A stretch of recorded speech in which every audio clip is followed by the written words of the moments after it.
റോമാലേഖനം 7-ാമത്തെ അധ്യായമാണ് ചിന്തിപ്പാനായിട്ട് ആരംഭിച്ചത്. സ്തോത്രം. 1-2 വാക്കുകൾ ആമുഖമായിട്ട് പറഞ്ഞ് പെട്ടെന്ന് മുൻപോട്ട് പോകുവാൻ താല്പര്യപ്പെടുകയാണ്. സ്തോത്രം. റോമാലേഖനത്തിൽ വിശേഷിച്ച് നമ്മൾ ചിന്തിച്ചു കൊണ്ടിരുന്നതാകുന്ന വിഷയം ക്രിസ്തുവേശുവിലുള്ളതാകുന്ന വിശ്വാസത്താൽ ദൈവത്തിൻ്റെ വലിയ കൃപയാൽ നമ്മൾ അനുഭവിക്കുന്നതാകുന്ന ആത്മീക സ്വാതന്ത്ര്യത്തെക്കുറിച്ച്, ദൈവമക്കൾ എന്ന നിലയിൽ നമ്മൾ അനുഭവിക്കുന്നതാകുന്ന നീതീകരണം എന്ന അവസ്ഥയെക്കുറിച്ച് ദൈവത്തിൻ്റെ വചനം വളരെ പ്രാധാന്യതയോടെ റോമാലേഖനത്തിൽ നമ്മെ പഠിപ്പിക്കുന്നു. വിശ്വാസത്താൽ, യേശുക്രിസ്തുവിലുള്ളതാകുന്ന വിശ്വാസത്താൽ ദൈവത്തിൻ്റെ കൃപയാൽ നമ്മൾ നീതീകരിക്കപ്പെട്ടു. പാപത്തിൻ്റെ ആ വലിയ ശിക്ഷയിൽ നിന്ന് ദൈവം നമ്മെ വിടുവിച്ചു, നമ്മെ സ്വാതന്ത്ര്യത്തിലാക്കി. സാക്ഷാൽ പുത്രൻ നമുക്ക് വരുത്തിയതാകുന്ന ആ സ്വാതന്ത്ര്യം നമ്മൾ അനുഭവിക്കുകയാണ് യേശുക്രിസ്തുവിൽ. എന്നാൽ ആ സ്വാതന്ത്ര്യത്തെ നമ്മൾ നഷ്ടമാക്കുവാൻ സാധ്യതയുള്ള 2 ജീവിതാനുഭവങ്ങളെക്കുറിച്ച് നമ്മുടെ വിശുദ്ധീകരണത്തോടുള്ള ബന്ധത്തിൽ പൗലോസ്ലീഹ ഈ അധ്യായങ്ങളിൽ പറയുന്നു. ഞാൻ വിശേഷിച്ച് നിങ്ങളെ ഓർപ്പിക്കുകയുണ്ടായി, റോമാലേഖനം 6, 7, 8 ഈ 3 അധ്യായങ്ങൾ വിശുദ്ധീകരണത്തോട്, അല്ലെങ്കിൽ കർത്താവിന് നാം നമ്മെ തന്നെ പാപത്തിൽ നിന്നും വേർപെട്ടവരായി, അല്ലെങ്കിൽ പാപത്തോട് എതിർത്ത് നിൽക്കുന്നവരായി, പാപത്തിന്മേൽ ജയമുള്ളവരായി, ഓരോ ദിവസവും കോൺസെക്രേറ്റഡ് ആയിട്ട്, ഓരോ ദിവസവും വേർതിരിക്കപ്പെട്ടവരായ ഒരു ജീവിതം നയിക്കുന്ന അനുഭവമാണ് വിശുദ്ധ ജീവിതം.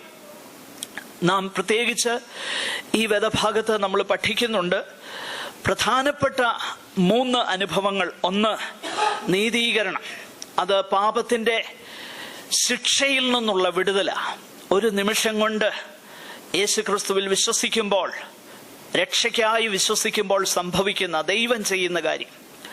2, തേജസ്കരണം. അത് ഭാവിയിൽ സംഭവിക്കുവാനുള്ളതാണ്.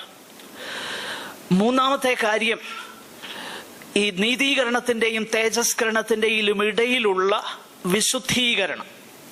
അതും ദൈവം ചെയ്യുന്ന കാര്യമാണ്. അങ്ങനെ ദൈവം ചെയ്യുന്നതാകുന്ന ആ പ്രവൃത്തിയോടുള്ള ബന്ധത്തിൽ, ആ സ്വാതന്ത്ര്യത്തോടുള്ള ബന്ധത്തിൽ, നമ്മൾ അനുഭവിക്കുന്നതാകുന്ന ആ അനുഗ്രഹീതമാകുന്ന അനുഭവത്തോടുള്ള ബന്ധത്തിൽ നാം ശ്രദ്ധിച്ചില്ല എങ്കിൽ ക്രിസ്തുയേശുവിൽ നമ്മൾ അനുഭവിക്കുന്ന സ്വാതന്ത്ര്യം നമുക്ക് നഷ്ടമാകുവാനുള്ള സാധ്യതയുണ്ട്. അതിനെക്കുറിച്ചാണ് റോമാലേഖനം 6-ാമത്തെ അധ്യായം അതിൻ്റെ 15 മുതൽ 22 വരെയുള്ളതാകുന്ന വേദഭാഗത്ത് പൗലോസ് വിശദീകരിച്ചു. അതായത്, നാം ന്യായപ്രമാണത്തിനല്ല കൃപയ്ക്കത്രേ അധീനരാകയാൽ പാപം ചെയ്യുക എന്നോ, മറ്റു വാക്കുകളിൽ പറഞ്ഞു കഴിഞ്ഞാൽ, കൃപയാൽ ദൈവം നമ്മെ രക്ഷിച്ചു. ദൈവത്തിൻ്റെ കൃപയാ എല്ലാറ്റിൻ്റെയും ആധാരമായിരിക്കുന്നത്. അതുകൊണ്ട് കൃപ സകലത്തിൻ്റെയും ആധാരമായിരിക്കുന്നു. അത് ശരി തന്നെ. എന്നാൽ കൃപയെ we cannot trade on God's mercy and grace. നാം കൃപയെ വ്യർത്ഥമാക്കുവാനുള്ള സാധ്യതയുണ്ട്. ദൈവത്തിൻ്റെ കൃപയെ, ആ കൃപയെ വ്യർത്ഥമാക്കുന്നതാകുന്ന സാഹചര്യം എന്താ? ആ സാഹചര്യമാണ് പൗലോസ് 6:15 മുതൽ വിശദീകരിക്കുന്നത്. അതായത്, ദൈവം ക്ഷമിക്കുമല്ലോ, കൃപയാണല്ലോ, നാം ന്യായപ്രമാണത്തിൻ്റെ കീഴിലല്ലല്ലോ, അതുകൊണ്ട് എങ്ങനെയുമൊക്കെ ജീവിക്കാം. ദൈവത്തിൻ്റെ ക്ഷമ എപ്പോഴും അവൈലബിൾ ആണല്ലോ. We take it for granted. അത് എന്തിലേക്ക് നമ്മെ നയിക്കുമെന്നുള്ളത് ഈ വേദഭാഗത്ത് നാം വായിക്കുന്നുണ്ട്. ഒന്ന്, പാപം നമ്മെ അടിമപ്പെടുത്തും. നാം ഏതിനോട് തോൽക്കുന്നുവോ അതിന് നാം അടിമകളാകുന്നു എന്ന് ദൈവത്തിന്റെ വചനം നമ്മളെ പഠിപ്പിക്കുന്നു. ഒന്ന്, sin will enslave us. Secondly, sin will make us ashamed. പാപം നമുക്ക് ലജ്ജയുളവാക്കും, കുറ്റബോധമുളവാക്കും, ലജ്ജയുളവാക്കും. പിന്നെ നമ്മൾ വായിക്കുന്നു, പാപം അതിന്റെ 21-ാമത്തെ വാക്യത്തിലാണ് നമ്മൾ വായിക്കുന്നത്, അത് നമ്മെ നിശ്ചയമായിട്ടും അശുദ്ധിയിലേക്ക് നയിക്കും, അതിന്റെ അവസാനം മരണവുമാകുന്നു. 21-ാമത്തെ വാക്യം, 6:21. അപ്പോൾ ഒരെക്സ്ട്രീം ദൈവകൃപയെ വ്യർത്ഥമായും അല്ലെങ്കിൽ അതിനെ വളരെ ലാഘവത്തോടും കാണുക എന്ന ഒരെക്സ്ട്രീം. മറ്റേ എക്സ്ട്രീം എന്നുള്ളത് അതിന്റെ നേരെ വിപരീതമായിട്ടുള്ളത്. അത് മറ്റൊന്നുമല്ല, നമ്മുടെ തീരുമാന ശക്തിയും നമ്മുടെ ഇച്ഛാശക്തിയും ഉപയോഗിച്ച് നാം ചില കാര്യങ്ങൾ തീരുമാനിച്ചുറപ്പിക്കുന്നത് മൂലം ജയകരമായി ജീവിക്കാൻ നമുക്ക് കഴിയും എന്നുള്ളതാകുന്ന നമ്മുടെ ചിന്ത. ആദ്യത്തേത്, ദൈവകൃപയെ നാം നിസ്സാരമായി കരുതുന്നു, യാതൊരു റെസ്ട്രിക്ഷൻസും ഇല്ലാതെ ജീവിക്കുന്നു. എന്നാൽ രണ്ടാമത്തെ എക്സ്ട്രീം അതല്ല. രണ്ടാമത്തെ extreme, as though we don't need the grace of God anymore, we can live a consecrated life in our own strength. നമ്മുടെ ശക്തിയിൽ വിശുദ്ധ ജീവിതം നയിക്കുവാൻ കഴിയും എന്ന ചിന്ത. അങ്ങനെയുള്ള ജീവിതം, we make it a life of certain do's and don'ts. അരുതുകളും ആകാം.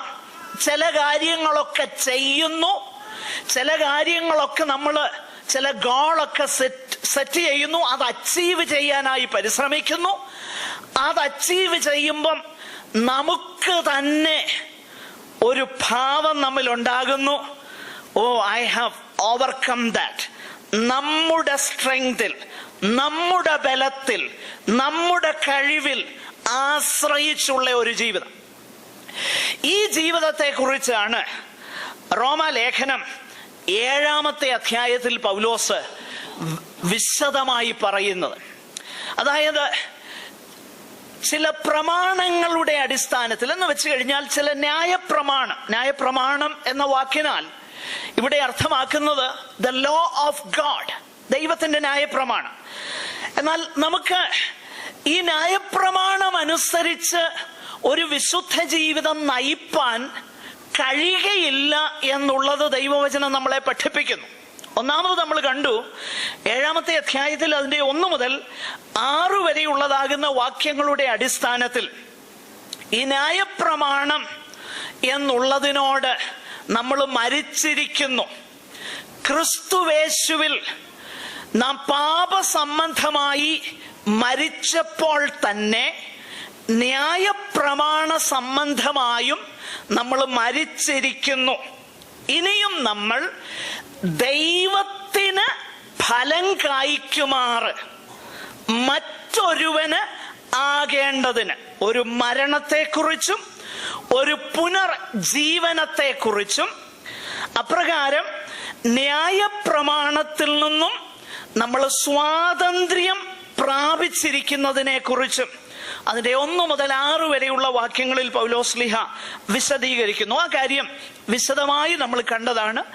എനിക്കറിയാം, ഞാൻ ഇത്രയും പറഞ്ഞതുകൊണ്ട് കഴിഞ്ഞ ആഴ്ചയിൽ ഒരുപക്ഷെ വരാതിരുന്നവർക്കൊന്നും മനസ്സിലായി കാണും എന്ന് ഞാൻ കരുതുന്നില്ലെങ്കിലും വന്നവരുടെ ഓർമ്മ പുതുക്കുവാൻ വേണ്ടി അത്രയും ഞാൻ പറഞ്ഞെന്നേ ഉള്ളൂ. നമുക്ക് മുൻപോട്ട് ശ്രദ്ധിക്കാം, കാരണം നമുക്ക് സമയമില്ലാത്തത് കൊണ്ട് നമുക്ക് മുൻപോട്ട് പോകാം.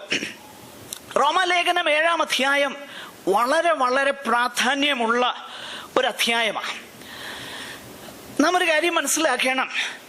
റോമാലേഖനം ഞാൻ നിങ്ങളോട് കഴിഞ്ഞ ആഴ്ചയിൽ പറയുകയുണ്ടായി, എനിക്കൊരു ടെംപ്റ്റേഷൻ ഉണ്ടായി, പെട്ടെന്ന് 7-ാം അധ്യായം എങ്ങനെയും പെട്ടെന്നൊന്ന് പറഞ്ഞ് 8-ാം അധ്യായത്തിലേക്ക് അങ്ങ് പ്രവേശിക്കാമെന്ന്. കാരണം വളരെ വളരെ അനുഗ്രഹീതമാകുന്ന കാര്യങ്ങൾ, സന്തോഷകരമാകുന്ന കാര്യങ്ങൾ പറയുന്ന അധ്യായമാണ് 8-ാമത്തെ അധ്യായം.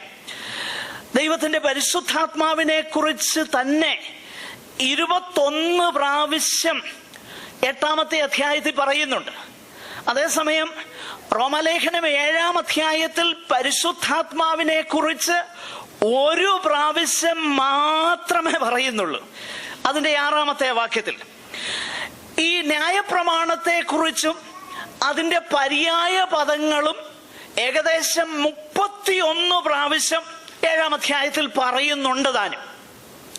എന്തുകൊണ്ടാണ് പൗലോസ്ലീഹ 8-ാമത്തെ അധ്യായം വിശുദ്ധ ജീവിതത്തോടുള്ള ബന്ധത്തിൽ പറയുന്നതിന് മുൻപേ 7-ാമത്തെ അധ്യായം ഇത്ര വിശദമായി പറയുവാൻ താൻ ആഗ്രഹിക്കുന്നത്? അതിനൊരു കാരണമുണ്ട്. നാം വിശ്വാസത്താലുള്ള നീതീകരണത്തെ കുറിച്ച് നേരത്തെ പഠിച്ചു.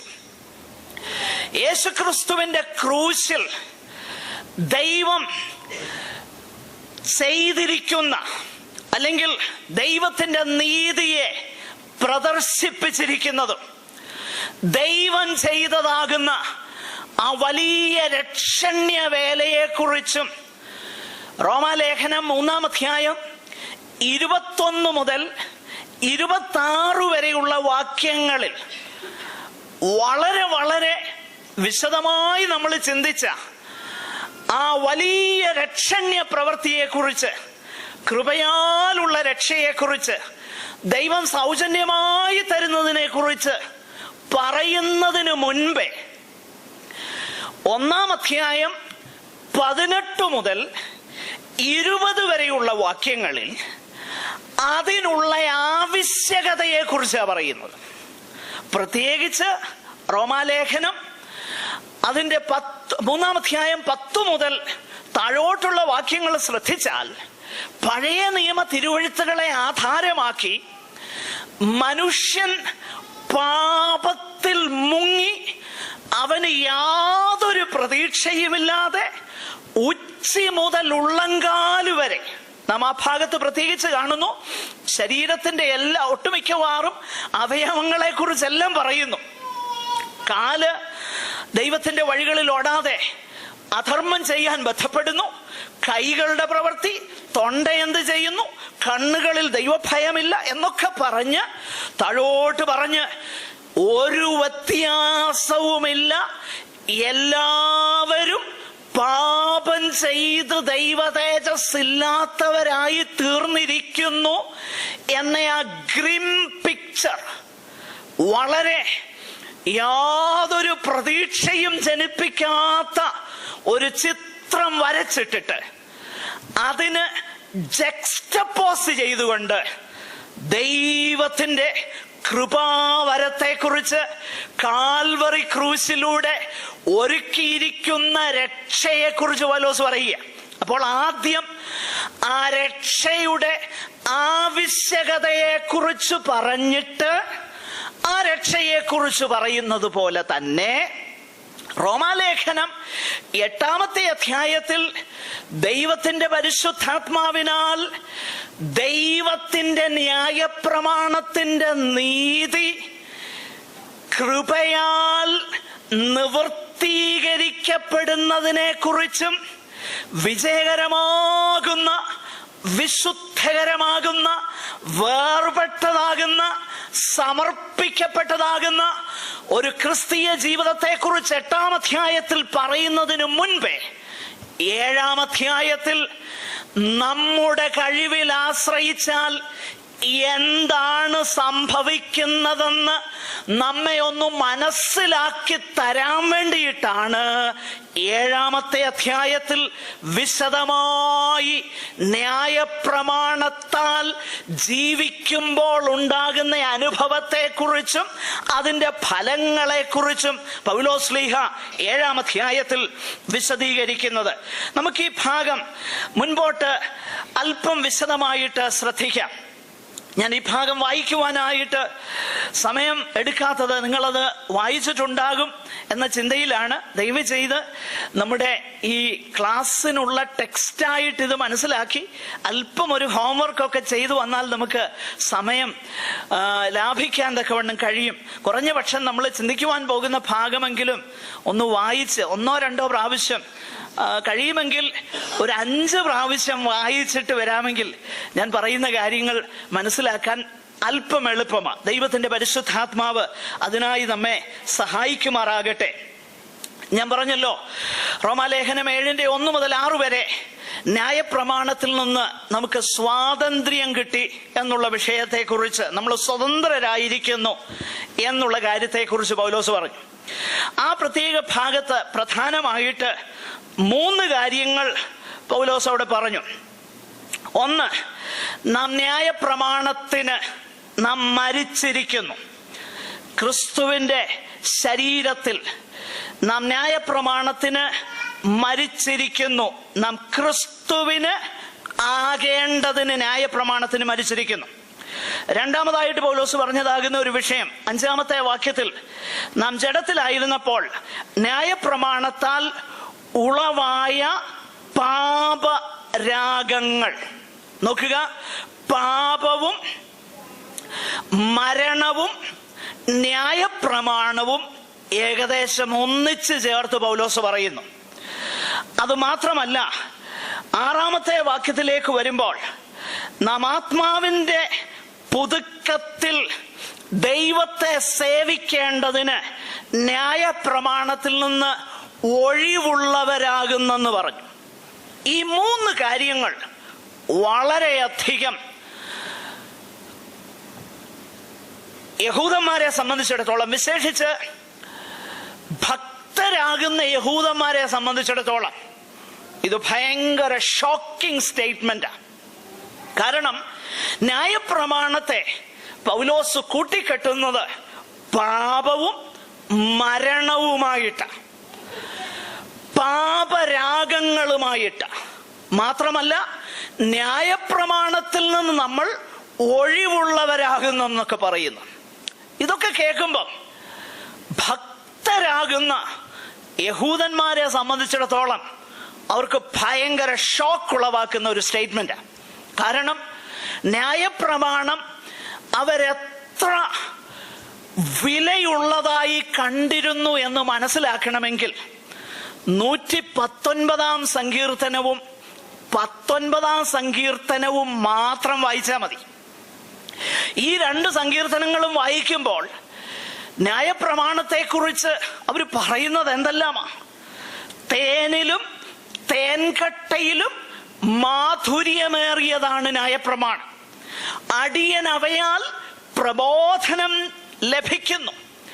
നിന്റെ ന്യായപ്രമാണം എൻ്റെ അണ്ണാക്കിനെത്ര മധുരം. നിന്റെ ന്യായപ്രമാണത്തെ ധ്യാനിക്കേണ്ടതിന് എൻ്റെ കണ്ണ് യാമങ്ങളെ നോക്കിക്കൊണ്ടിരിക്കുന്നു.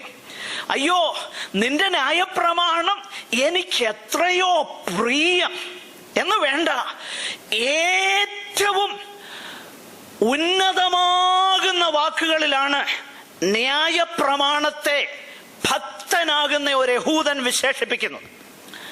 ഈ ന്യായപ്രമാണത്തെ പൗലോസ്ലീഹ വിളിക്കുകയാണ് ന്യായപ്രമാണത്താൽ ഉളവായ പാപരാഗങ്ങൾ. നാം ന്യായപ്രമാണത്തിൽ നിന്ന് ഒഴിവുള്ളവരായിരിക്കുന്നു. ഈ വാക്കുകളൊക്കെ വളരെ ഷോക്കിങ്ങാ. ഞാൻ മുമ്പേ പറഞ്ഞതുപോലെ ആ പ്രത്യേക പശ്ചാത്തലമാണ് തുടർന്നുള്ള വാക്കുകൾ എഴുതുവാനായിട്ട് പൗലോസിനെ പ്രേരിപ്പിക്കുന്നത്.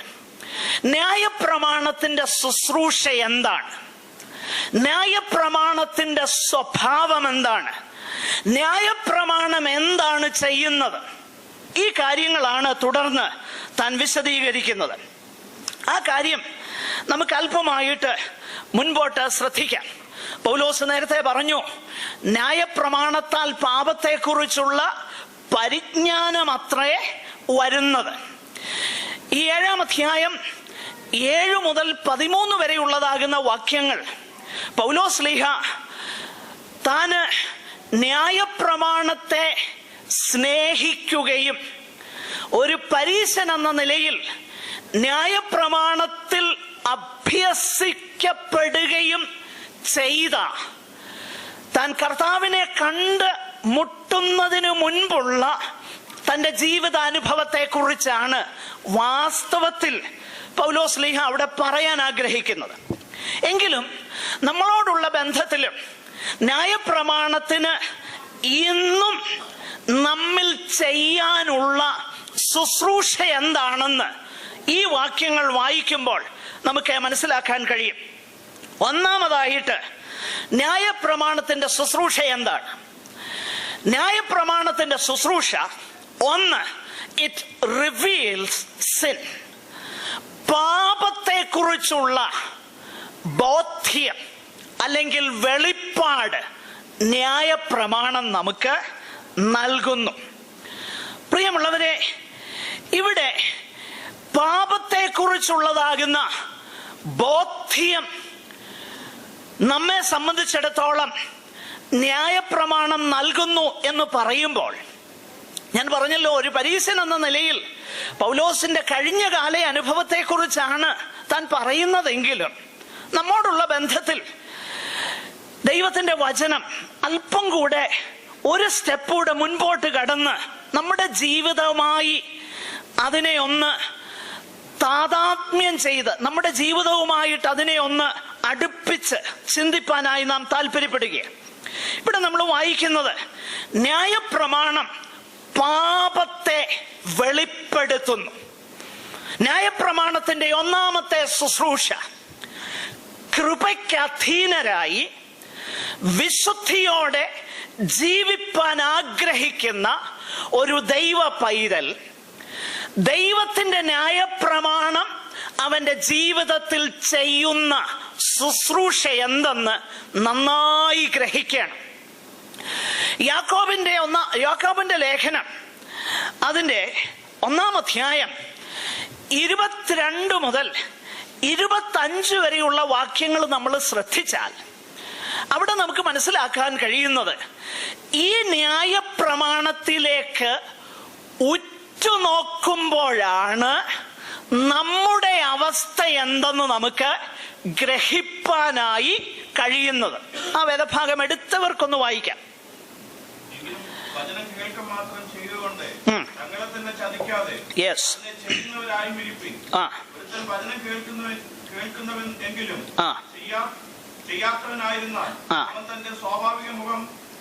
കണ്ണാടിയിൽ നോക്കുന്ന ആളിനോട് നോക്കുന്നു. അവൻ തന്നെത്താൻ കണ്ട് പുറപ്പെട്ട് താൻ ഇന്ന രൂപമായിരുന്നു ഉടനെ മറന്നുപോകുന്നു. സ്വാതന്ത്ര്യത്തിന്റെ തികഞ്ഞ ന്യായപ്രമാണം. നോക്കുക, സ്വാതന്ത്ര്യത്തിന്റെ തികഞ്ഞ ന്യായപ്രമാണം.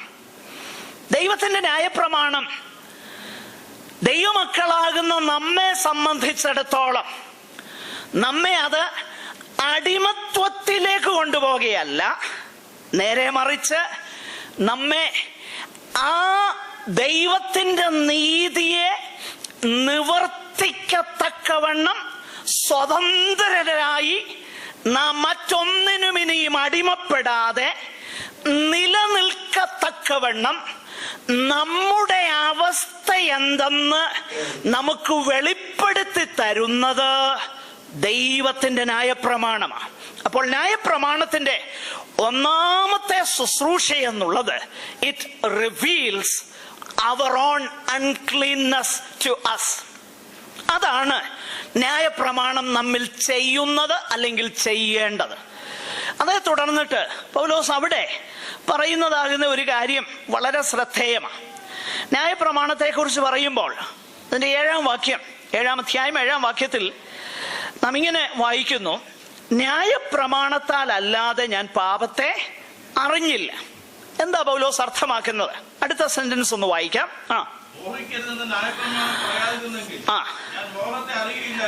നോക്കുക, മോഹിക്കരുതെന്ന് ന്യായപ്രമാണം പറഞ്ഞില്ലായിരുന്നെങ്കിൽ ഞാൻ എന്തില്ലായിരുന്നു? മോഹത്തെ അറിയത്തില്ലായിരുന്നു. ആകട്ടെ, നമുക്കെല്ലാവർക്കും ഇത് എത്രാമത്തെ കൽപ്പനയാണെന്നറിയാം? എത്രാമത്തെ കൽപ്പനയാ?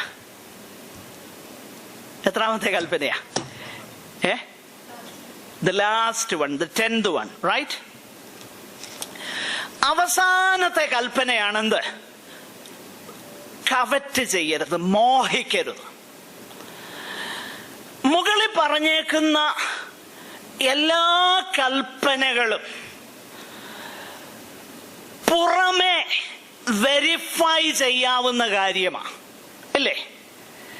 ബാക്കി 9 കാര്യങ്ങളും എന്ത് ചെയ്യാൻ പറ്റും? പുറമെ കാണാൻ കഴിയും. എന്നാൽ അവസാനം പറഞ്ഞേക്കുന്ന ഈ കൽപ്പന എന്ത് ചെയ്യാൻ കഴിയത്തില്ല? പുറമെ കാണാൻ കഴിയുമോ? കഴിയത്തില്ല. കാരണം ഉള്ളിലിരിക്കുന്നത് എന്താണെന്ന് ആർക്കും കാണാൻ കഴിയത്തില്ല. അങ്ങനെയെങ്കിൽ ദൈവത്തിന്റെ ന്യായപ്രമാണം വിശുദ്ധ ജീവിതത്തിനായി നമ്മെ സഹായിക്കുന്നത് എങ്ങനെയാണെന്നറിയാമോ? ഉള്ളിലിരിക്കുന്നത് എന്താണെന്ന് നമുക്ക് കാണിച്ചു തരികയാണ്. നമ്മൾ ഇതാണ് എന്ന് നമുക്ക് വെളിപ്പെടുത്തി തരികയാണ്. നമ്മൾ പലപ്പോഴും നമ്മുടേതാകുന്ന ആ സ്വയനീതിയിൽ നമ്മൾ ചില കാര്യങ്ങൾ ചെയ്യുന്നതിൻ്റെ അടിസ്ഥാനത്തിൽ, നമ്മൾ ചില കാര്യങ്ങൾ അനുഷ്ഠിക്കുന്നതിൻ്റെ അടിസ്ഥാനത്തിൽ നമുക്കൊരു സ്വയനീതിയും മറ്റുള്ളവരെക്കാളും ഞാൻ കേമനാണെന്നുമുള്ള ഒരു ചിന്ത നമുക്കുണ്ടാകും. അതിൻ്റെ കാരണം എന്നാ? ഞാൻ പുറമേ ചില നല്ല കാര്യങ്ങളൊക്കെ ചെയ്യുന്നുണ്ട്, ദൈവത്തിന്റെ കൽപ്പനകളൊന്നും ഞാൻ എന്ത് ചെയ്യുന്നില്ല, ലംഘിക്കുന്നില്ല എന്ന ഒരു സ്വയനീതിയുടെ ഭാവം നമ്മിലുണ്ടാകും. എന്നാൽ ന്യായപ്രമാണം എന്താ ചെയ്യുന്നത്? പുറമേ ഉള്ളത് കാണിച്ചു തരികയല്ല, പിന്നെ അകമേ ഉള്ളത് നമുക്ക് കാണിച്ചു തരുന്നു. ക്രിസ്തുവിന്റെ സമ്പൂർണമാകുന്ന ന്യായപ്രമാണത്തിൽ ഉറ്റുനോക്കുന്നവന് മനസ്സിലാകാൻ കഴിയും അവൻ എന്തായിരിക്കുന്നു എന്നുള്ളത്. പുതിയ നിയമത്തിലും ഈ കവച്ചസ്നെസ്സിനെ കുറിച്ച്, മോഹത്തെ കുറിച്ച് ദൈവത്തിന്റെ വചനം പഠിപ്പിക്കുന്നുണ്ട്. പൗലോസ് ശ്ലീഹ പറയുന്നത് കവച്ചസ്നെസ്സിനെ കുറിച്ച്, അത്യാഗ്രഹത്തിനെ കുറിച്ച്, മോഹത്തെ കുറിച്ച് പറയുമ്പോൾ കൊലോസ്യ ലേഖനം 3-ാം അധ്യായത്തിൽ വിഗ്രഹാരാധനയായ അത്യാഗ്രഹം ഇതിനുള്ളിലിരിക്കുക, പുറമെ ആരും കാണുന്നില്ല. പക്ഷെങ്കിൽ ഇതിനെ വെളിപ്പെടുത്തി തരാൻ എന്തിനു കഴിയും? ദൈവത്തിന്റെ ന്യായപ്രമാണത്തിന് കഴിയും. ഇനിയും ഇതുള്ളിലുണ്ടോ ഇല്ലയോ എന്ന് മനസ്സിലാക്കി തരാൻ വേണ്ടിയിട്ട് ദൈവം എന്ത് ചെയ്യുമെന്നറിയാമോ? ചില പ്രത്യേക സാഹചര്യങ്ങൾ ഒരുക്കി തരും. പ്രിയമുള്ളവരെ, നാം ഒരു കാര്യം മനസ്സിലാക്കണം. നമ്മുടെ ക്രിസ്തീയ ജീവിതത്തിന്റെ ആരംഭ സന്ദർഭങ്ങളിൽ നിങ്ങൾ എൻ്റെ ഒപ്പം വരണേ. നമ്മൾ വീണ്ടും ജനിച്ച, ശരിയായിട്ട് വീണ്ടും ജന അനുഭവം ഉണ്ടായവരുടെ അനുഭവം ഞാനീ പറയുന്നേ. ആ കാലഘട്ടത്തില് നമുക്കൊരു കാര്യം വളരെ വ്യക്തമായിരുന്നു. ഏറെക്കുറെ ഈസി ആയിരുന്നു പാപത്തിന്മേലുള്ള ജയം, ഇല്ലേ? അതിന്റെ കാരണം എന്നാ? ഞാൻ ദൈവത്തിന്റെ വചനം ധ്യാനിച്ചപ്പം എനിക്ക് ഒരു കാര്യം മനസ്സിലായി. യെശയ്യാവിന്റെ പ്രവചനത്തിൽ ഇത് ഒരു ഡിവോഷണൽ തോട്ടാ. യെശയ്യാവിന്റെ പ്രവചനം 40-ാമത്തെ അധ്യായം, അതിന്റെ വാക്യം ഞാൻ ഓർക്കുന്നില്ല, 40-ാം അധ്യായം അതിന്റെ 11-ാം വാക്യമാണെന്ന് തോന്നുന്നു. ഒരു ഇടയനെ പോലെ മേയ്ക്കുകയും, നോക്കുക, ഇടയനെ പോലെ കർത്താവ് ആടിനെ മേയ്ക്കുമ്പം കുഞ്ഞാടുകളെ എന്തോ ചെയ്യും? പറയുന്നേ, കുഞ്ഞാടുകളെ എന്ത് ചെയ്യും? മാർവിടത്തിലെടുക്കും എന്ന് പറഞ്ഞു കഴിഞ്ഞാൽ, ഞാനിത് permit me to say this, വീണ്ടും ജനിച്ച ആ സന്ദർഭത്തിൽ ദൈവത്തിന് തന്നെ അറിയാം ഇവനെ വലിയ കാര്യത്തിനൊക്കെ എക്സ്പോഷർ ചെയ്താല് ഇവൻ വീണു പോകുന്നറിയാം. അതിന് കർത്താവ് എന്ത് ചെയ്യുമെന്നറിയാവോ? മാറിടത്തിലെടുത്ത് വെച്ചേക്കുക. എന്നാൽ എപ്പോഴും കുഞ്ഞാടായിട്ട് മാർവിടത്തിൽ ഇരുന്ന് കഴിഞ്ഞാൽ എന്താകത്തില്ല? വളർച്ച ഉണ്ടാകത്തില്ല. അതിന് കുറെ കഴിയുമ്പോൾ എന്ത് ചെയ്യുമെന്നറിയാമോ? മാറിടത്തി നിറക്കാൻ പാകമാകുമ്പം ദൈവം എന്ത് ചെയ്യുമെന്നറിയാമോ? താഴോട്ടിറക്കും. ഇറക്കിയിട്ട് ആ റിയാലിറ്റീസിനെ ഒന്ന് ഫേസ് ചെയ്യാനായിട്ട് ദൈവം നമ്മളെ എന്ത് ചെയ്യുമെന്നറിയാമോ? അനുവദിക്കും. അങ്ങനെ അനുവദിക്കുമ്പോഴാണ് നമ്മൾ മനസ്സിലാക്കുന്നത്, നേരത്തെ വിജയകരമായി ജീവിക്കാൻ കഴിഞ്ഞത് എന്റെ ഗുണം കൊണ്ടൊന്നുമല്ല, ദൈവത്തിന്റെ പ്രത്യേക പരിപാലനം എനിക്കുണ്ടായിരുന്നത് കൊണ്ടാ. ഇപ്പൊ എന്റെ കഴിവിൽ അങ്ങോട്ട് തുടങ്ങിയപ്പോ എനിക്ക് മനസ്സിലായി എന്നെ കൊണ്ട് എന്നാ കഴിയുന്നേന്ന്. പ്രിയമുള്ളവരെ, നാം ഒരു കാര്യം മറന്നു പോകരുത്. കൃപയാലാണ് രക്ഷയെങ്കിൽ കൃപയാലാ വിശുദ്ധ ജീവിതവും. ദൈവത്തിന്റെ കൃപയിൽ ആശ്രയിച്ചാൽ മാത്രമേ ജയകരമായിട്ട് നമുക്ക് ജീവിപ്പാനായി കഴിയത്തുള്ളൂ. അപ്പൊ ഇത് മനസ്സിലാക്കി തരാൻ വേണ്ടിയിട്ട് ദൈവം എന്ത് ചെയ്യുമെന്നറിയാമോ? ചില സാഹചര്യങ്ങളെ നമ്മുടെ ജീവിതത്തിൽ അനുവദിക്കും. കാരണം നാം അതിൽ നമ്മുടെ ആത്മീകമാകുന്ന ജീവിതത്തിൽ നമുക്കൊരു ശക്തിയും വളർച്ചയും പാപത്തോട് പോരാടി നിൽക്കുന്നതിൽ വേണ്ടി വന്നാൽ പ്രാണത്യാഗത്തോളം എതിർത്ത് നിൽക്കുവാൻ ദൈവത്തോടുള്ള സ്നേഹത്തിന്റെ വെളിച്ചത്തിൽ കർത്താവിനെ സ്നേഹിക്കുന്നത് കൊണ്ട് വിശുദ്ധമായി ജീവിപ്പാൻ നാം നമ്മെ തന്നെ സമർപ്പിപ്പാൻ ദൈവം ആഗ്രഹിക്കുന്നു. അതുകൊണ്ട് എന്ത് ചെയ്യുമെന്നറിയാമോ? ജീവിതത്തിൽ ഇങ്ങനെയുള്ള കാര്യങ്ങളൊക്കെ ദൈവം അനുവദിക്കും. അങ്ങനെ അനുവദിക്കുമ്പോഴാണ് സംഭവിക്കുന്നതാകുന്ന ഒരു കാര്യത്തെക്കുറിച്ച് അടുത്ത വാക്യങ്ങളിൽ പൗലോസ് പറയുന്നതൊന്ന് വായിക്കാമോ? 8ഉം 9ഉം 10ഉം വാക്യങ്ങൾ ദയവായിട്ടൊന്ന് വായിക്കാം.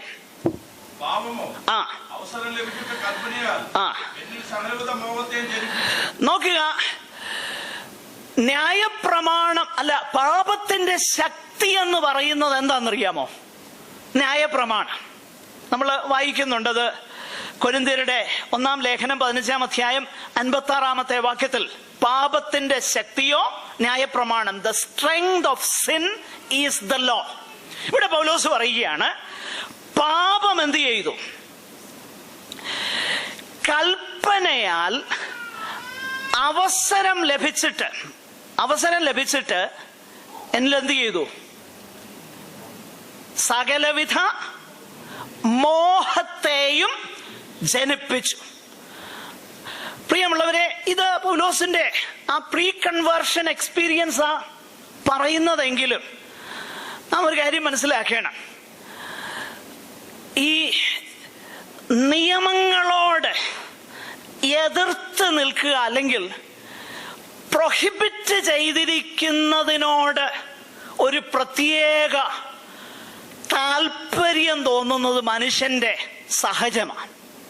അതിനെക്കുറിച്ച് പറയുന്നത് കോൺട്രാ സജസ്റ്റബിലിറ്റി എന്നാ പറയുന്നത്. ഉദാഹരണത്തിന്, നമ്മൾ റോഡിൽ കൂടെ പോകുമ്പോൾ റെഡ്യൂസ് സ്പീഡ് നൗ എന്ന് പറഞ്ഞൊരു ബോർഡുണ്ട്. പക്ഷെ ഞാൻ ശ്രദ്ധിച്ചിട്ടുള്ളത്, ആരും സ്പീഡ് കുറയ്ക്കത്തില്ലെന്നല്ല, കഴിയുമെങ്കിൽ സ്പീഡ് കൂട്ടി ഓടിക്കും. പിന്നെ ഇവിടെ നമ്മൾ റെഡ് ലൈറ്റ് ഒക്കെ ജമ്പ് ചെയ്യാത്ത എന്നാന്ന് ചോദിച്ചു കഴിഞ്ഞാൽ 6000 റിയാൽ ഫൈൻ കൊടുക്കേണ്ടി വരുമല്ലോ എന്നുള്ള പേടിയാ. പ്രിയമുള്ളവരെ, ഞാൻ പറഞ്ഞു വരുന്നത്, ഞാൻ ഒരിക്കലും ഒരു കാര്യം ഇങ്ങനെ ഒബ്സർവ് ചെയ്തു. ഒരു സ്ഥലത്ത് ഒരു ഗേറ്റ് പെയിന്റ് ചെയ്ത് വെച്ചേക്കുക. അപ്പൊ പെയിന്റ് ചെയ്ത് പുതിയ പെയിന്റ് അടിച്ച്, അപ്പൊ അവിടെ ഒരു ബോർഡും തൂക്കിയിട്ടുണ്ട്, do not touch freshly painted. ഞാൻ ഒബ്സർവ് ചെയ്തൊരു കാര്യം, അവിടെ അടുത്തുള്ളതാകുന്ന ഒരു പോസ്റ്റേൽ ഒത്തിരി വിരലടയാളങ്ങൾ കണ്ടു. Do not touch freshly painted എന്ന് എഴുതിയേക്കുന്ന ആ ഗേറ്റിൽ വരുന്നവരെല്ലാം ഒന്ന് തൊട്ട് നോക്കിയേച്ച് അടുത്ത് നിൽക്കുന്ന പോസ്റ്റേ ചെന്ന് കയ്യിലെ പെയിന്റ് മായ്ച്ചുകളെ. നോക്കിയേ, ഇതാണ് പൗലോസ് ഇവിടെ പറയുന്നതാകുന്ന കാര്യം. എന്ത് ചെയ്തു? പാപമോ അവസരം ലഭിച്ചിട്ട് കൽപ്പനയാൽ എന്നിൽ സകലവിധ മോഹത്തെയും ജനിപ്പിച്ചു. ഇതിന്റെ കാരണം എന്നാണെന്നറിയാമോ? പൗലോസ് 8-ാം അധ്യായം 7-ാം വാക്യത്തിൽ പറയുന്നുണ്ട്, ജഡത്തിന്റെ ചിന്ത ദൈവത്തോട് ശത്രുത്വമാകുന്നു, അത് ദൈവത്തിന്റെ ന്യായപ്രമാണത്തിന് കീഴ്പ്പെടുന്നില്ല. പ്രിയമുള്ളവരെ, അപ്പോൾ ന്യായപ്രമാണത്തിന്റെ പ്രൊഹിബിഷൻസ് അത് ചെയ്യാൻ തക്കവണ്ണം പാപം, നമ്മിലുള്ള പാപപ്രകൃതം നമ്മെ പ്രേരിപ്പിക്കുന്നു. എന്നാൽ ന്യായപ്രമാണത്തെക്കുറിച്ച് അവിടെ പൗലോസ് പറഞ്ഞേക്കുന്നതാകുന്ന കാര്യം, ഇത് ന്യായപ്രമാണത്തിന്റെ പ്രശ്നമല്ല. പിന്നെ ആരുടെ പ്രശ്നമാണെന്നറിയാമോ? നമ്മുടെ പ്രശ്നമാണ്. ജഡത്താലുള്ള ബലഹീനത നിമിത്തം ന്യായപ്രമാണത്തിന് കഴിയാഞ്ഞതിനെ സാധിപ്പിക്കുവാൻ. ന്യായപ്രമാണം നല്ലതാ, പക്ഷെങ്കിൽ എനിക്കിത് കഴിയുന്നില്ല. അടുത്ത വാക്യങ്ങള് നമ്മൾ ശ്രദ്ധിച്ചു നോക്കി കഴിഞ്ഞാല്, പ്രിയമുള്ളവരെ, അതിന്റെ 10, 11 ഈ വാക്യങ്ങളൊക്കെ ശ്രദ്ധിച്ചു നോക്കി കഴിഞ്ഞാല് പാപം എന്താണ് നമ്മിൽ ചെയ്യുന്നത് എന്നുള്ള കാര്യം നമ്മൾ കാണുന്നു. പാപം വാസ്തവത്തിൽ നമ്മിൽ ചെയ്യുന്നത് എന്താണെന്നുള്ളത് താഴോട്ടുള്ള വാക്യങ്ങളിൽ നാം ശ്രദ്ധിക്കുന്നുണ്ട്. പൗലോസ് ഇങ്ങനെ പറയുന്നു, പാപം അവസരം ലഭിച്ചിട്ട് കൽപ്പനയാൽ എന്നെ ചതിക്കുകയും കൊല്ലുകയും ചെയ്തു. ആകയാൽ ന്യായപ്രമാണം വിശുദ്ധം, കൽപ്പന വിശുദ്ധവും ന്യായവും നല്ലതും തന്നെ. എന്നാൽ നന്മയായുള്ളതെനിക്ക് മരണകാരണമായി തീർന്നു എന്നോ ഒരു നാളും അരുത്.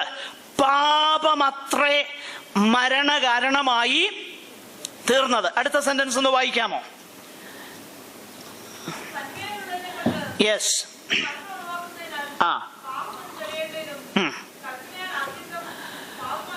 നോക്കുക, ഇവിടെ രണ്ടാമതായിട്ട് നമ്മൾ വായിക്കുന്ന ഒരു കാര്യം, ന്യായപ്രമാണം പാപത്തിന്റെ, കൽപ്പനയാൽ അധികം പാപമുള്ളതായി തെളിയേണ്ടതിനും തന്നെ. That it is shown that sin is exceedingly sinful. ന്യായപ്രമാണം എന്തിനാണ് തന്നേക്കുന്നത്? ന്യായപ്രമാണം തന്നേക്കുന്നത് പാപം എങ്ങനെയാണ് നമ്മളെ ചതിക്കുന്നതെന്നും ആ പാപത്തിന്റെ ഭീകരമാകുന്ന അവസ്ഥ എന്തെന്നും നമുക്ക് തെളിയിച്ചു തരാൻ വേണ്ടിയിട്ടാണ് നമ്മുടെ വായിക്കുന്നു. പലപ്പോഴും നമ്മൾ ചിന്തിക്കുന്നത് നമുക്ക് നമ്മുടെ ജീവിതം നമ്മുടെ കയ്യിലായിരിക്കുന്നത്, നമ്മുടെ കൺട്രോളിലാ എന്നൊക്കെയുള്ള ഒരു ചിന്തയുണ്ടാകും. ഇത് പാപത്തിന്റെ ചതിയ. പാപം നമ്മെ ചതിച്ച് എന്ന് പറഞ്ഞാൽ നമ്മുടെ ഇച്ഛാശക്തിയാൽ നമുക്ക് ചില കാര്യങ്ങൾ ചെയ്യാൻ കഴിയും, നമുക്ക് ജയകരമായി ജീവിക്കാൻ കഴിയും എന്നൊക്കെയുള്ള ചിന്തയില് നമ്മൾ മുൻപോട്ട് പോകുമ്പോൾ ന്യായപ്രമാണം നമ്മെ കാണിക്കുകയാ. അതായത് നന്മയായുള്ളത് നമുക്ക് എന്താക്കി തീർക്കുന്നു? മരണകാരണമാക്കി തീർക്കുന്നു. നന്മയായുള്ളത് മരണകാരണമാക്കി തീർക്കുന്നത് നമ്മിലുള്ളതാകുന്ന പാപ പ്രകൃതമാണ്. ആ പാപപ്രകൃതം എത്ര നികൃഷ്ടമാണെന്ന് നമുക്ക് തെളിയിച്ചു തരുന്നത് ന്യായപ്രമാണം. അതത്ര നികൃഷ്ടമാണ്. നാം എന്താണ്? നാം പലപ്പോഴും നാം ചിന്തിക്കുന്നത് പോലെ നാം ശ്രേഷ്ഠരല്ലെന്നും ദൈവത്തിന്റെ കൃപയില്ലാതെ നമുക്ക് നിലനിൽപ്പില്ലെന്നും നമ്മുടെ ബലഹീനതയുടെ ആ നെല്ലിപ്പലക എന്താണെന്ന് നമുക്ക് ബോധ്യമാക്കി തരുന്നതിനുമാണ് ന്യായപ്രമാണത്തെ വെച്ചേക്കുന്നത്. പലപ്പോഴും ഈ അനുഭവത്തിലൂടെ നമ്മൾ കടന്നുപോകും. പല സന്ദർഭങ്ങളിലും നമ്മളെ ദൈവം കടത്തിവിടും. അതിന്റെ കാരണം എന്താണെന്നറിയാമോ? അങ്ങനെ കടത്തിവിട്ടെങ്കിൽ മാത്രമേ നമുക്ക് ദൈവത്തിൽ ആഴമായി ആശ്രയിക്കാൻ കഴിയത്തുള്ളൂ. വേദപുസ്തകത്തില് ദൈവത്തെ പരിചയപ്പെടുത്താൻ ഉപയോഗിച്ചേക്കുന്ന വാക്കുകള്, സങ്കല്പങ്ങൾ അല്ലെങ്കിൽ ആ വെളിപ്പാടുകൾ വളരെയധികം ചിന്തനീയമാണ്. പഴയ നിയമത്തിൽ വിശേഷിച്ച് യഹോവയുടെ നാമം ബലമുള്ള ഗോപുരമെന്ന് പറയുന്നു. യഹോവയുടെ നാമത്തെക്കുറിച്ച്, ദൈവത്തെക്കുറിച്ച് പറയുന്നത് നീ എനിക്ക് ഉറപ്പുള്ള പാറയാണെന്ന് പറയുന്നു. പ്രിയമുള്ളവരെ, എന്തുകൊണ്ടാണ് ദൈവത്തെ ഉറപ്പുള്ള പാറയായിട്ടും ബലമുള്ള ഗോപുരമായിട്ടും അഭയസ്ഥാനമാകുന്ന കോട്ടയായിട്ടുമൊക്കെ പറഞ്ഞേക്കുന്നത്? അതിനൊരു കാരണമുണ്ട്. ദൈവത്തെ അങ്ങനെ പറഞ്ഞിരിക്കുമ്പോൾ അതിൻ്റെ നേരെ വിപരീതമായിട്ടാണ് നാം നമ്മെക്കുറിച്ച് മനസ്സിലാക്കേണ്ടത്. ദൈവം കോട്ടയാണെങ്കിൽ ആ കോട്ടയുടെ സംരക്ഷണം നമുക്കാവശ്യമാണെന്ന് നമ്മൾ മനസ്സിലാക്കുവാനും ഞാൻ അത്ര ബലഹീനനാണെന്ന് തിരിച്ചറിഞ്ഞ് ആ കോട്ടയുടെ സുരക്ഷിതത്വത്തിലേക്ക് നാം ചെല്ലേണ്ടതിനുമാണ് ദൈവത്തെ കോട്ടയെന്ന് പറഞ്ഞേക്കുന്നത്. നമ്മൾ എത്ര ബലഹീനരാണ്, നമ്മൾ എത്രമാത്രം നമ്മൾ ഉറച്ചു നിന്നാലും നമ്മെ കൊണ്ട് വിജയകരമായി ജീവിപ്പാൻ കഴിയത്തില്ലെന്നും ദൈവത്തിന്റെ കൃപയാലാണെന്നും ദൈവത്തിന്റെ കരുണയാലാണെന്നും ദൈവം നമ്മോട് ദയ ചെയ്യുന്നതിനാലാണെന്നും വിശുദ്ധ ജീവിതം നമുക്ക് സാധ്യമാകുന്നതെന്ന് തെളിയിക്കേണ്ടതിന് ന്യായപ്രമാണം ഇതിന്റെ ഇടയിൽ വന്നു ചേർന്നേക്കുകയാണ്. To show us how exceedingly sin is. പ്രിയമുള്ളവരെ, നാം ഒരു കാര്യം മനസ്സിലാക്കണം. നമുക്ക് നല്ല ആരോഗ്യത്തോടെ നമ്മൾ ശരിക്ക് നടക്കുമ്പം ആരേലും നമ്മുടെ കൈയെ കയറി പിടിച്ചു കഴിഞ്ഞാൽ നമ്മൾ എന്ത് ചെയ്യുമെന്നറിയാമോ? നമ്മുടെ കൈ കുടഞ്ഞു കളയും. എന്നാൽ നടക്കാൻ ഒരു ത്രാണിയുമില്ല, അടുത്ത ചുവട് വെക്കാൻ നമുക്ക് കഴിയത്തില്ല എന്ന് നമ്മൾ തിരിച്ചറിയുമ്പം ആരേലും നമ്മുടെ കയ്യെ പിടിച്ചാൽ എന്തോ ഒരാശ്വാസം. പ്രിയമുള്ളവരെ, ഇതാ ദൈവം ചെയ്യുന്നത്.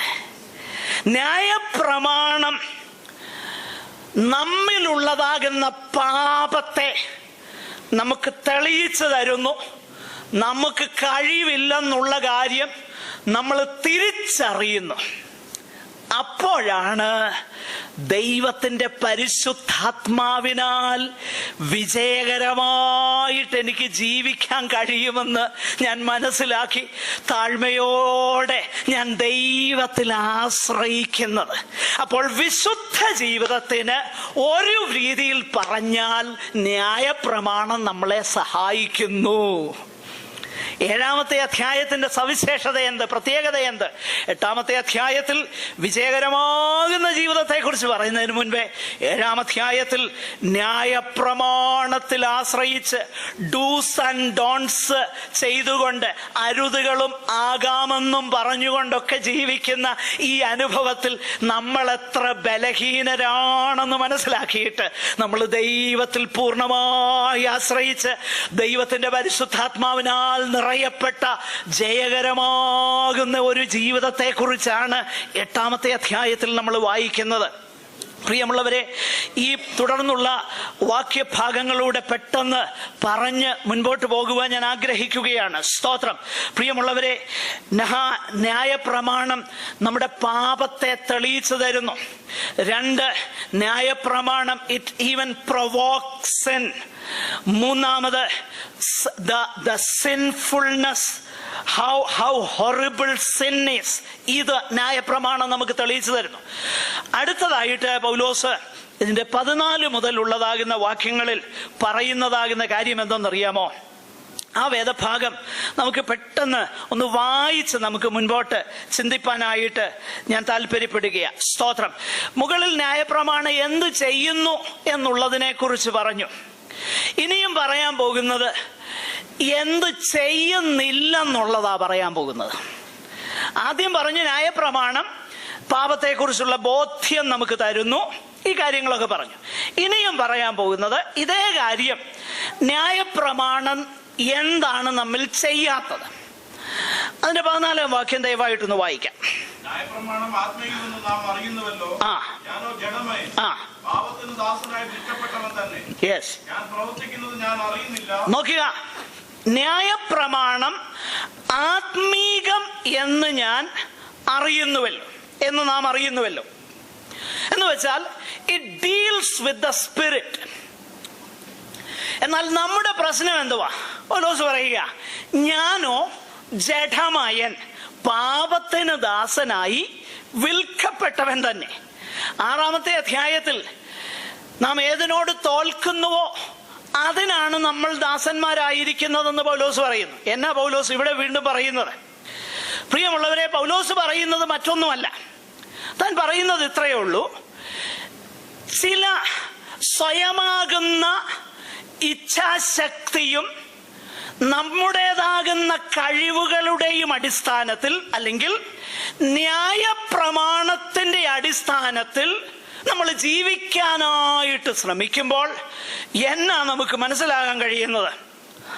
നമുക്ക് തിരിച്ചറിയാൻ കഴിയുന്നു, ഞാനോ ജഡമയൻ, പാപത്തിന് ദാസനായി വിൽക്കപ്പെട്ടവൻ തന്നെ. തിരിച്ചറിവുണ്ട്. ന്യായപ്രമാണം ആത്മീകമാണ്. പക്ഷെങ്കിൽ ഈ ന്യായപ്രമാണത്തിന് എന്നിലുള്ള പാപത്തിന്റെ പ്രകൃതം എന്നിൽ ആക്റ്റീവായിരിക്കുന്നത് കൊണ്ട് ഈ ന്യായപ്രമാണത്തിന് എന്നെ ആത്മീകനാക്കാൻ കഴിയുന്നില്ല. ന്യായപ്രമാണം എൻ്റെ അവസ്ഥയെക്കുറിച്ച് എനിക്ക് ബോധ്യം തരുന്നുണ്ട്, പക്ഷെ ന്യായപ്രമാണത്തിന് എനിക്ക് വ്യത്യാസം തരാൻ കഴിയുന്നില്ല. ഇവിടെയാണ് ന്യായപ്രമാണത്തെക്കുറിച്ച് പൗലോസ് ന്യായപ്രമാണത്തിന്റെ ഇൻഎബിലിറ്റിയെ കുറിച്ച്, അതിന്റെ ബലഹീനതയെക്കുറിച്ച് പൗലോസ് പറയുന്നത്. ബലഹീനത എന്ന് പറയുമ്പോൾ തെറ്റിദ്ധരിക്കരുത്, ഞാൻ കഴിഞ്ഞ ആഴ്ചയിൽ അത് വിശദീകരിച്ചു.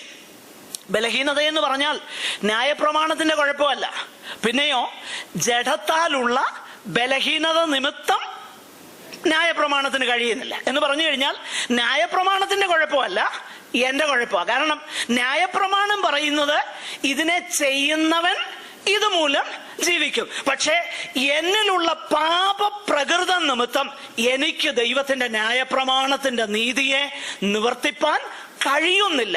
അങ്ങനെ വരുമ്പോൾ ന്യായപ്രമാണത്തിന് എനിക്ക് ബോധ്യം തരാൻ കഴിയുന്നു, പക്ഷെങ്കിൽ എന്നെ വ്യത്യാസപ്പെടുത്താൻ കഴിയുന്നില്ല. താഴോട്ട് നമ്മൾ വായിച്ചു നോക്കിക്കഴിഞ്ഞാൽ പല കാര്യങ്ങൾ പൗലോസ് പറയുന്നു. ആ വേദഭാഗം വായിച്ച് നമുക്ക് പെട്ടെന്ന് അവസാനിപ്പിക്കാം. വായിച്ചു മുൻപോട്ട് പോകാം. വായിച്ചു. Yes, yes.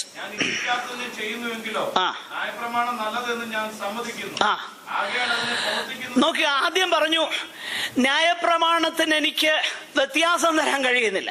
2, ന്യായപ്രമാണം ഞാൻ ഉള്ളം കൊണ്ട് ന്യായപ്രമാണത്തിൽ സന്തോഷിക്കുന്നൊക്കെ ഉണ്ട്, പക്ഷെങ്കിൽ ഞാൻ സന്തോഷിക്കുന്നതാകുന്ന ഈ ന്യായപ്രമാണത്തിന് പാപത്തിന്മേൽ ജയകരമായി ജീവിപ്പാൻ എനിക്ക് ശക്തി തരാൻ കഴിയുന്നില്ല. കാരണം അതാ ന്യായപ്രമാണത്തിന്റെ സവിശേഷത. അത് ന്യായപ്രമാണത്തിന്റെ കഴിവില്ലായ്മയല്ല, എന്റെ കുഴപ്പമാണ്. ന്യായപ്രമാണം ഉള്ളം കൊണ്ട് ഞാൻ പ്രവർത്തിക്കാൻ എനിക്ക് ചില ആഗ്രഹങ്ങളുണ്ട്, പക്ഷെങ്കിൽ ഞാൻ ന്യായപ്രമാണത്തിൽ ഉള്ളം കൊണ്ട് സന്തോഷിക്കുന്നു. താഴോട്ട് നമ്മൾ വായിച്ചു നോക്കിക്കഴിഞ്ഞാൽ ഉള്ളം കൊണ്ടെന്നുള്ളതിന് ബുദ്ധി കൊണ്ട് ഞാൻ എന്ത് ചെയ്യുന്നു? ബുദ്ധിയുടെ പ്രമാണത്തോട് പോരാടുന്ന ഒരു പാപപ്രമാണം എൻ്റെ അവയവങ്ങളിൽ ഞാൻ കാണുന്നു. അതിൻ്റെ ഇടയ്ക്ക് ഒരു വാക്കൊന്ന് പറഞ്ഞോട്ടെ. നമ്മുടെ ഇടയിൽ ഈ ബുദ്ധി എന്നൊക്കെ പറഞ്ഞു കഴിഞ്ഞാൽ ആദ്യമേ നമ്മൾ അതിന് എതിര് വെക്കുന്നത് എന്നാണെന്നറിയാമോ? ആത്മാവെന്ന. അതിനുള്ള കാര്യം എന്നാന്ന് ചോദിച്ചു കഴിഞ്ഞാൽ കൊരിന്ത്യ ലേഖനത്തിൽ നമ്മൾ വായിക്കുന്നുണ്ട്, ഞാൻ ബുദ്ധി കൊണ്ടും പാടും ആത്മാവ് കൊണ്ടും പാടും എന്ന് പറഞ്ഞു കഴിഞ്ഞാൽ രണ്ടും 2 തലമാണെന്നുള്ള അർത്ഥത്തിലാണ് നമ്മൾ ചിന്തിക്കുന്നത്. അല്ല. എന്നിട്ട് താഴോട്ട് പൗലോസ് പറയുന്നത് എന്നാ? ആർക്കേലും പ്രയോജനം ഉണ്ടാകേണ്ടതിന് ബുദ്ധിയിൽ 2 വാക്ക് ഞാൻ പറയാൻ ആഗ്രഹിക്കുന്നു. ബുദ്ധി എന്നുള്ളത് ദൈവത്തിന്റെ വചനം ഒരു സന്ദർഭത്തിലും നെഗറ്റീവായിട്ട് പറഞ്ഞിട്ടില്ല എന്ന കാര്യം ഞാൻ പറയട്ടെ. നേരെ മറിച്ച് ബുദ്ധിയിൽ ശിശുക്കൾ ആകരുത്, ബുദ്ധിഹീനരാകാതെ കർത്താവിന്റെ ഇഷ്ടം ഇന്നതെന്ന് തിരിച്ചറിഞ്ഞുകൊള്ളുവിൻ. ഇവിടെ പൗലോസ് പറയുക, വീണ്ടെടുക്കപ്പെട്ട എൻ്റെ ഉള്ളിലുള്ളതാകുന്ന ഒരു മനുഷ്യനുണ്ട്. ആ മനുഷ്യൻ ദൈവത്തിന്റെ ന്യായപ്രമാണത്തിൽ അങ്ങ് സന്തോഷിക്കുകയാണ്. ഭയങ്കര സന്തോഷമാ, കേൾക്കുമ്പോൾ ഉള്ളിൽ വലിയ സന്തോഷമാ, നന്മ ചെയ്യണമെന്ന് വലിയ താല്പര്യമാ. പക്ഷെങ്കിൽ വേറെ ഒരു പ്രമാണം എതിരെ നിൽക്കുകയാണ്. നന്മ ചെയ്യണമെന്നുള്ളിൽ ആഗ്രഹമാണ്. ദൈവത്തിന്റെ ന്യായപ്രമാണത്തിൽ ഞാൻ സന്തോഷിക്കുകയാണ്. ഈ ന്യായപ്രമാണത്താൽ എനിക്ക് ചില നന്മയൊക്കെ ചെയ്യണമെന്ന് താല്പര്യമുണ്ട്, ചെയ്യാനായിട്ട് ഞാൻ ശ്രമിക്കുന്നുമുണ്ട്. പക്ഷെ എന്ത് കഴിയുന്നില്ല, എനിക്കത് സാധിക്കുന്നില്ല. ഈ അവസരത്തിലാണ് ഒരു വലിയ നിലവിളി ഹൃദയത്തിൽ നിന്ന് ഉയരുകയാണ്. 24-ാമത്തെ വാക്യം ഞാൻ പെട്ടെന്ന് അങ്ങ് പറഞ്ഞു പോവുകയാണ്, എൻ്റെ വാക്കുകൾ ഞാൻ അവസാനിപ്പിക്കുക.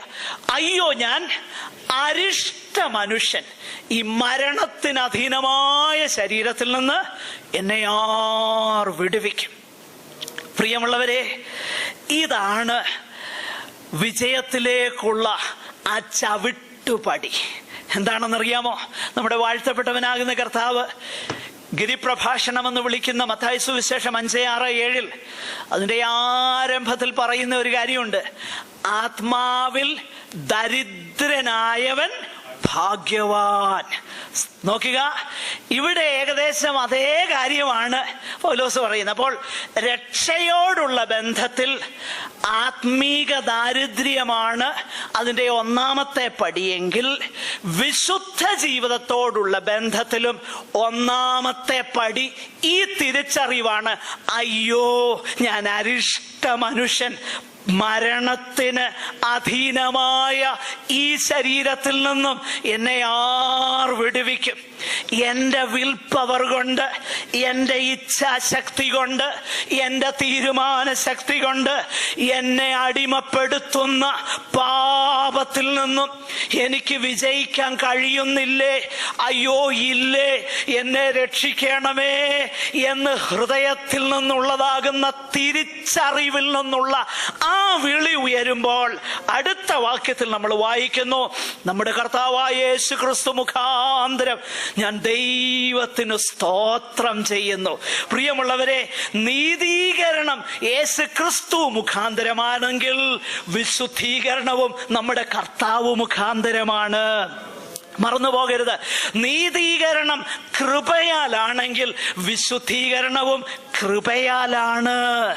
നമ്മുടേതാകുന്ന ശക്തിയും തീരുമാനവും കൊണ്ടല്ല നമുക്ക് ജയകരമായി ജീവിപ്പാൻ കഴിയുന്നത്. പിന്നെയോ ദൈവത്തിന്റെ കൃപയാ. അതിന് നമ്മിൽ ഒരു തിരിച്ചറിവ് ഉണ്ടാക്കാനായി ന്യായപ്രമാണത്തെ ദൈവം വെച്ചേക്കുക. ഈ ന്യായപ്രമാണം റോമാലേഖനം 7-ാം അനുഭവം ആവർത്തിച്ച് നമ്മിൽ ഉണ്ടായെന്ന് വരും. സ്തോത്രം. അങ്ങനെ ആവർത്തിച്ചുണ്ടാകുമ്പോൾ അടുത്ത സ്റ്റെപ്പിലേക്ക് നമ്മൾ പോകണം. റോമാലേഖനം 8-ാമത്തെ സ്തോത്രം. അവിടെ നമ്മൾ വായിക്കുന്നത്, അതുകൊണ്ടിപ്പോൾ ക്രിസ്തുയേശുവിലുള്ളവർക്ക് ഒരു ശിക്ഷാവിധിയുമില്ല. സ്തോത്രം. ജയത്തിന്റെയും സന്തോഷത്തിന്റെയും ആ ഒരു അധ്യായമാണ് 8-ാമത്തെ അധ്യായം. സ്തോത്രം. നമ്മുടെ കണ്ണുകളെ നമുക്ക് ദൈവസന്നിധാനത്തിൽ അടയ്ക്കാം. സ്തോത്രം. ഞാൻ ഒരു ചെറിയ ഇലസ്ട്രേഷൻ പറഞ്ഞ് എൻ്റെ വാക്കുകളെ അവസാനിപ്പിക്കുവാനാണ് ഞാൻ ആഗ്രഹിക്കുന്നത്. സ്തോത്രം. പ്രിയമുള്ളവരെ, ഞാൻ വായിച്ചതാകുന്ന ഒരു സ്റ്റോറിയുണ്ട്. ബ്രദർ ആൻഡ്രൂ എന്ന അനുഗ്രഹീതനാകുന്ന മിഷണറി, അദ്ദേഹം നെതർലൻഡ്സുകാരനാണ്. അദ്ദേഹം അനേക ഇടങ്ങളിൽ, വിശേഷിച്ച് കമ്മ്യൂണിസ്റ്റ് രാജ്യങ്ങളിൽ സുവിശേഷം എത്തിപ്പാനായിട്ട്, വേദപുസ്തകം എത്തിക്കാനായിട്ട് വളരെയധികം അധ്വാനിച്ചവനാകുന്ന ഒരു ദൈവഭൃത്യന. സ്തോത്രം. അദ്ദേഹത്തിന്റെ ഗാഡ് സ്മഗ്ലർ എന്ന് പറയുന്ന ഒരു പുസ്തകമുണ്ട്. അതിനകത്തെ പല ഇൻസിഡൻസ് ഉണ്ട്, വളരെ രസകരമാണ്. അതിലൊന്നിതാണ്. സ്തോത്രം. ഒരിക്കല് കാറിന്റെ ട്രങ്ക് നിറയെ ബൈബിള് നിറച്ച് സോവിയറ്റ് യൂണിയനിൽ ഉള്ളതാകുന്ന ഒരു രാജ്യത്തേക്ക് യാത്രയാകുകയാണ്. സ്തോത്രം. അങ്ങനെ യാത്രയാകുമ്പോൾ ഉള്ളിലൊരു പേടിയുണ്ട്. ആ ചെക്ക് പോസ്റ്റിനോട് അടുക്കുന്ന ആ സന്ദർഭത്തില് ചില മൈലുകൾക്ക് പുറകില് പേടി അങ്ങ് കലശലായി. ഉടനെ അദ്ദേഹം താൻ എഴുതിയിരിക്കുന്നത് ആ വഴിയരികിൽ കാറ് നിർത്തി പ്രാർത്ഥിച്ചിട്ട് ദൈവത്തോട് പറഞ്ഞു, ദൈവമേ, ഞാൻ ഈ ചെയ്യാൻ പോകുന്ന പ്രവൃത്തി നിന്റെ പ്രവൃത്തിയാ, നീ അത് ചെയ്യണമേ എന്ന് പറഞ്ഞ് താൻ യാത്ര തുടർന്നു. ആ ചെക്ക് പോസ്റ്റിലെത്തി. അവിടെ എത്തിയപ്പോൾ അവിടെ നിൽക്കുന്ന പട്ടാളക്കാരൻ ആ പേപ്പറൊക്കെ മേടിച്ച് മിസ്സായും കാര്യങ്ങളും എല്ലാം പരിശോധിച്ചു. എന്നിട്ട് ചോദിച്ചു, നിന്റെ കാറിന്റെ ആ ട്രങ്കിൽ എന്താണെന്ന് ചോദിച്ചു. അദ്ദേഹം പറഞ്ഞു, ചില ബോക്സസാ, പെട്ടികളാ ഉള്ളത്, കാണിക്കാൻ പറഞ്ഞു. ആ ട്രങ്ക് തുറന്നു. ആ പെട്ടിയെല്ലാം കണ്ടു. അടുത്ത ചോദ്യം ചോദിച്ചാൽ പറയാതിരിക്കാൻ നിവൃത്തിയില്ല. ഇതിനകത്ത് എന്താണെന്ന് ചോദിച്ചു കഴിഞ്ഞാൽ പറഞ്ഞേ പറ്റത്തുള്ളൂ. എന്നാൽ തുറന്നു, ആ പെട്ടി കണ്ടു. എന്നിട്ട് അദ്ദേഹം പെട്ടെന്ന് ആ ട്രങ്ക് അടിച്ചേച്ച് പറഞ്ഞു, ഗോ. പ്രിയമുള്ളവരെ, ഇതുപോലെയാ ദൈവം ചെയ്യുന്നത്. ഹല്ലേലൂയ. നമുക്ക് അസാധ്യമാണെന്ന് നമ്മൾ തിരിച്ചറിയുമ്പം, നമ്മെ കൊണ്ട് കഴിവില്ലെന്ന് നാം മനസ്സിലാക്കി കഴിയുമ്പം, ദൈവത്തിൽ നമ്മൾ ചാരുമ്പോൾ, നമുക്ക് ചെയ്യാൻ കഴിയാതിരുന്നത് ദൈവം ചെയ്യാൻ തുടങ്ങും. അതാണ് വിജയകരമാകുന്ന ജീവിതം. അതിന് ദൈവം നമ്മെ സഹായിക്കട്ടെ. ഈ വാക്കുകളാൽ ദൈവം നമ്മെ സഹായിക്കട്ടെ. നമ്മുടെ ആത്മീയ ജീവിതത്തിന് അത് മുതൽക്കൂട്ടാകട്ടെ. നമുക്ക് വീണ്ടും പ്രാർത്ഥിക്കാം.